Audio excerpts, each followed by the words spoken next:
গুগলের হাত ধরে এলো এবার নতুন প্রজন্মের স্মার্টফোন পিক্সেল 11। আর এবার প্রযুক্তির মূল আলোচনায় শুধু ক্যামেরা কিংবা প্রসেসর নয়, বড় কৃত্রিম বুদ্ধিমত্তা।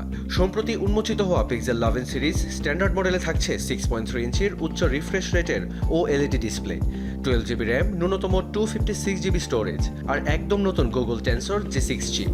সঙ্গে রয়েছে অ্যান্ড্রয়েড 17 আর আগের চেয়ে আরও পরিণত জেমিনি এআই। ক্যামেরাতেও কম জোর দেয়নি গুগল। নতুন ম্যাজিক ক্যাপচার ফিচার ছবি আর ভিডিও ধারণকে করে তুলেছে আরও স্মার্ট ও স্বয়ংক্রিয়।